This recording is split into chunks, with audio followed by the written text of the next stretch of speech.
Well, singles hoping to meet the partners of their dreams no longer have to guess who's coming to dinner. The nonprofit Garbo is offering cheap online background checks to those who want to take extra precautions before meeting new people. Now, the organization's services can be used on its website or on dating apps. The organization launched its services on Tinder in March, and just a few weeks ago, Garbo expanded its presence to run on Match and Stir. Well, joining us now is the founder and CEO of Garbo, Kathryn Kosmides. Thank you so much for joining us today. So I first want to help our viewers get an understanding of how this app actually works with some of these dating sites and what kind of information they can actually get on some of the people they're interested in dating. Yeah, great question. Thank you so much for having me today. So Garbo is a web app, like you mentioned, so anyone can access it via our website and create an account. So it is a completely separate experience from the dating apps themselves. You create an account, and then just the limited information that you have about someone, usually, ideally, before a first date, like their first name, maybe their phone number, maybe their age or their zodiac sign. You put this limited information into the system. In less than 2 minutes, we'll show someone if they have any violent or harmful arrests, convictions, or sex offender records. Great news, what you're doing, Kathryn. Equally concerning to a lot of people that it wasn't being done prior to you entering this space. How big a problem has the lack of background checks been in the online dating industry? Yeah, very interesting question, because I think that, background checks have existed in some sort, especially since the rise of the internet.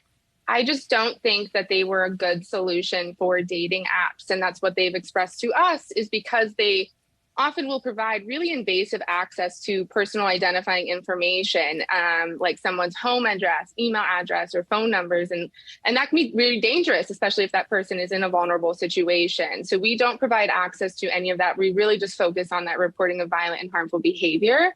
And I think that's where we've seen dating apps really want to utilize our service, because it is a new kind of online background check. Mm-hmm. And Kathryn, all right, so you're screening out the worst offenders. What about some of the middle people? Or is there anything being done to address maybe the middle tier group who's not acting as extreme? So we have developed, alongside a group of internal and external advocates and experts, our personal offense reporting policy, which determines what we show and what we don't show on the platform. So we're trying to balance privacy and protection, the great debate of the digital age. And so it's a 3-question-based system. And so we do show things beyond just physical violence. I think that can be a misconception. There is fraud offenses on the platform, things that people, would consider violent or harmful behavior, while utilizing look-back periods. So we only look so far back, depending on the type of report, to give people a chance at, improving and changing. And Kathryn, in terms of where the business started versus now, in terms of the number of users that you have and the sort of partnerships that you're now embarking on, what can you tell us? Yeah, so I found the company in 2018, really after my own experiences within the justice systems and as a multi-time survivor of gender-based violence. And since then, we've really taken an MVP approach to building and thinking through these really hard to solve problems.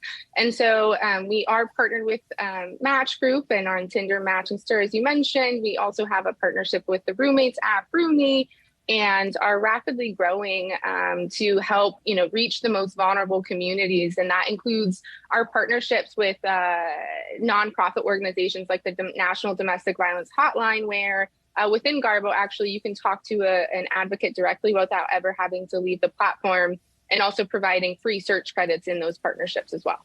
And we should mention, you are a domestic abuse survivor, and that's what sent you down this road. If you could tell us a little bit more about the link that you've uncovered between domestic abuse and gun violence, and broadening out this conversation well beyond dating apps. What's the biggest thing our country is doing wrong when it comes to background checks? Yeah, I actually just wrote an op-ed a few weeks ago about gun background checks here in the U.S. and the massive amount of failings that system has. And so gun background checks are actually a federal background check done by the government, so it's not privatized. And there's things like the boyfriend loophole, which has been somewhat resolved, but not completely. And I think that's really it, is they only look at, for example, domestic violence convictions, but not arrests. They don't really look at older orders of protection. Like there's a lot of carve outs to kind of allow bad actors or people who have shown that they have bad behavior, especially as it relates to gender-based violence, because I think like 70% of mass shooters have had some history of domestic violence, and often there is an incident right before the attack. So I think really establishing that connection between gender-based violence and this massive epidemic of gun violence, and really thinking through the federal background check system, and the fact that it takes like 30 seconds to run a background check on the federal system, but like pre-employment background checks, for example, which is not what we do, but they can take upwards of 7 to 10 days to process. So understanding why a pre-employment background check takes so long, yet a gun background check is relatively instantaneous, I think is something else we can explore. Absolutely. I mean, then this holistic approach to really ensuring that people can be safe when they're dating or when they're working, when they're out and about. We do appreciate your work. Kathryn Kosmides, thank you so much.